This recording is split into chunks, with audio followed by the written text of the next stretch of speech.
Hello, everybody. Welcome to Talk About Houses. I'm Todd. I'm Oana. Okay, so today a new Corelogic report came out. It's the U.S. Home Price Insight for April of 2023, and they're predicting for the next year real estate home prices to go up.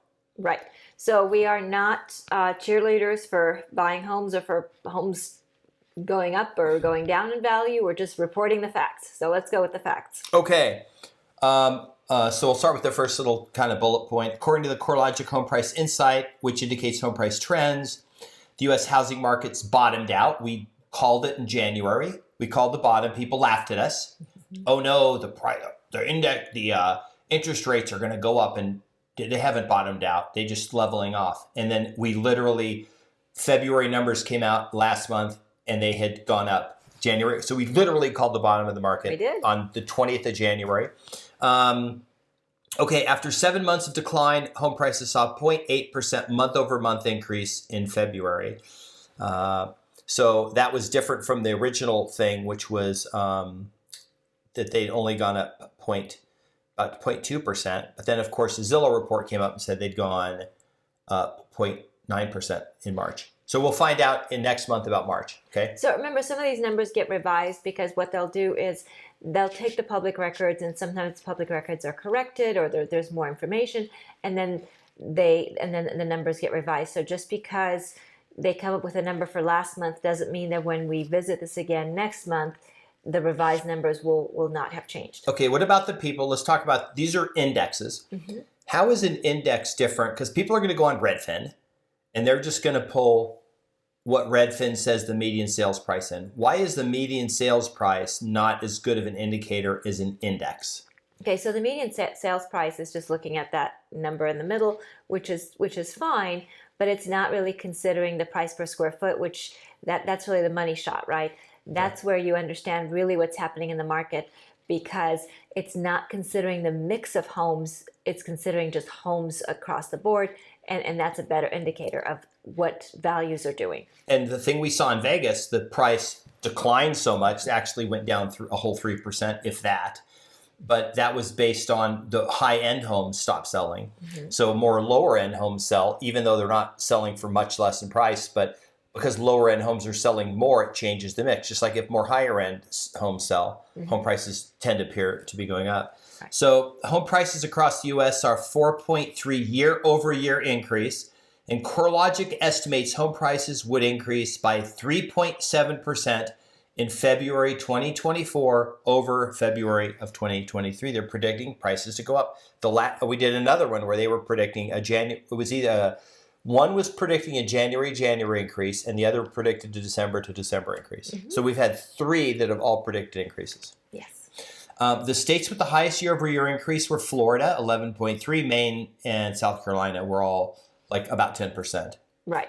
So, look, we know that the South and the East have been doing really well through all of this, and a lot of that just has to do with migration patterns, right? They have good jobs. People have decided to move closer to family for whatever other reasons people are moving. But the migration pattern has been to go to the South, Florida, and that whole area, and then the Northeast as well. Okay, so here's just a graphic that shows those current and then the forecast changes in home prices. Mm-hmm. So we're up 4.4% year over year according to Corelogic, and it's going to be 3.7%, and you see the month over month numbers on there too. Now this is interesting. This is by state, and if you look at this, if it's bright red, it's over 10% increase. This is month over month. Mm-hmm. So you see Maine and you see Florida. Then the red states are 7 to 10. The light red states are 4 to 7. Light blue states are 2 to 4. And then the dark blue states are less than 2% increase. So this paints a picture that the South and the East Coast are tend to do better. Not so much Wisconsin, New York, but then the whole West Coast is sort of not, appreciating like the rest of the country is. Right, but in fairness, a lot of those areas on the West Coast have had just unbelievable appreciation over the last 4 years. I mean, there are places that have seen, anywhere between 25 to 40% appreciation. So the fact that they're taking a breather, it's a much needed breather. Yeah, clearly not a home crash. No. They would, anyway, we'll talk about that later. So that's kind of the national map. Okay, here's one where it picks some specific markets. These are all year over year numbers. Of course, Miami up 15.6%. Boston's up. Chicago was actually up. But remember, Chicago got hit hard in 2020, 2021. They're sort of rebounding. And then Houston up 6%. And then you got the West Coast, which is really super flat. Denver's up 1.1%. LA's minus 0.1%. San Diego's 0%. But we know that there's starting to be a lot of upward trend in San Diego. Right. So, some of this you kind of have to take with a grain of salt, because if you're watching from San Diego, you're looking at this going, what? You can't be serious, because everything in my neighborhood is selling, and it's selling for over list and that sort of thing. There's nothing that stays on the market more than a few days. And so you can certainly find that everywhere, because remember, real estate is hyper-local. So I'm not quite sure how, what neighborhoods they're looking at or how they're aggregating that, but just kind of understand that they're just looking at it broadly, not necessarily the particular part of that area where you live. Well, it's February year over year. So remember, it went down quite a bit. It did. And into the fall, but then it's rebounded. And it's been rebounding for about the last 3 months as we've been kind of watching it, inventory disappear. And then, of course, there's Las Vegas, which is minus 1%. This is February to February, year over year. Of course, Redfin will probably say something different, but remember, Redfin's not indexed. It doesn't take into account the types of sales that are happening, right? So just point that out there. Okay, here's an interesting quote from the article. I'll put this up, and then we'll read through it. The divergence in home price changes across the U.S. reflects a tale of two housing markets. Declines in the West are due to the tech industry slowdown and a severe lack of affordability after decades of undersupply. The consistent gains in the Southeast and South reflect strong job markets, in-migration patterns, and relative affordability due to new home construction. But while housing market challenges remain, particularly in light of mortgage rate volatility and ongoing banking turmoil, pent-up homebuyer demand is responding favorably to lower rates in many markets. This trend holds true even in the West, leading to a solid monthly gain in home prices in February. U.S. home prices rose by 0.8% in February. That's just the monthly increase. That's about 10 to 11% annual. Double the month-over-month increase historically seen and indicate that prices in most markets have already bottomed out. Let's talk about this, because this is kind of interesting. So the West is kind of being hammered a little bit because of tech, but tech's going to come back. And these are high-paying jobs. They are. And when these tech companies start, turn the corner, aren't we potentially going to see all these West Coast markets, which are basically Seattle, Portland, San Francisco, Los Angeles, San Diego, Boise, Salt Lake City, and Vegas, and maybe Phoenix. These are really most influenced by when tech is doing well, these markets do well. They are. The other thing to keep in mind is that in a lot of these markets, there isn't really an opportunity to increase housing stock. And so you're still dealing with that whole supply and demand thing, right? I don't see a whole lot of new homes being built in the Bay Area or in the LA area. Unless you're going to drive way out, into the valley and that sort of thing. So I think that's going to be a concern going forward. When things pick up, it's going to be very difficult again, because you're going to see prices jump. You're going to see multiple offers because there's limited housing stock. Anecdotally, we see that in markets right now. We had somebody on the channel comment on one of the previous videos, and he was talking about how housing in Phoenix is selling very well. We know that depending on the area of town, depending on the price point, housing in Vegas is selling very well. Anecdotally, I heard a story of $1 million house just fell out of contract that's going back under contract for more money than was under contract before. Yep.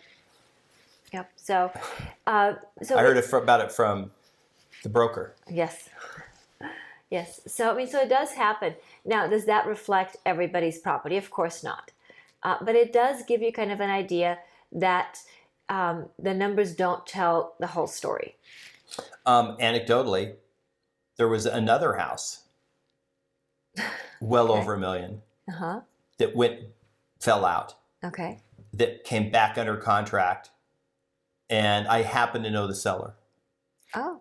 And the Yes. seller informed me that he got a full price offer when he was probably $100,000 under his list price with his first offer. Right. Now he's back under contract about a month later with a full price offer. And in his words, this is not a super sophisticated, he's not a licensee, but in his words, this is the buying season and the market gets hot this time of year, and he got full price, and he's glad that that deal ended up not working out, because now he's going to get $100,000 more for his house. Right. A month later, $100,000. So maybe we should start making videos saying the Las Vegas real estate market just went up $100,000. Like it just went up $100,000, like overnight. Overnight. Overnight, right? Okay. Okay. What about, so this is super, there's not a lot of pessimism in this. This is now, Corelogic they have a lot of data. They have probably more data than anybody. They have a whole team of economists. They make all of their money selling data and analyzing data. So they actually are trying to be as accurate as possible. They don't sell real estate. They don't make money selling real estate. They sell products to agents, but the more accurate they are, the better off they are as a company, right? Because they can't come out and say this and then have the opposite happen. So they're obviously looking at factors. They think home prices are, going to go up year over year. Right. So, but if you notice, yes, home prices are going to go up year over year, but it's not going to be anything spectacular, right? It's going to be kind of this mundane, a couple points here and there. It's not going to be something spectacular. And this is what we've been saying, is that 2023 promises stability, not excitement, just stability. Not sexy, but actually rather nice. Yeah, I think so. I mean, this is interesting, I think. Clearly we've been trying to acquire more real estate, and, we're not trying to time it, right? We're just trying to find the right house, which is hard to do when there's not much inventory. Sometimes you end up settling. It's like, because, a couple years ago it was easy. There were enough houses on the market. You'd say, I want that one. And it's everything I want in, a rental house maybe. And it has all the things. It has the location. It has the amenities. It's, it's the right house, and it'd make a great rental, and you just get it. Now you don't have to settle. You kind of have to settle a little bit. And that's the same if you're buying a personal residence. Right. So, you can settle or you can be patient. Those are the choices. So what do you prefer? Do you prefer to settle, or do you prefer to be patient and find the right property, whether it's for your personal residence or for an investment? What's your choice? Leave us a comment and let us know. In the meantime, please like the video, subscribe, hit the notification bell, share the video. Don't forget that note, and we'll see you on the next video. Bye. Bye.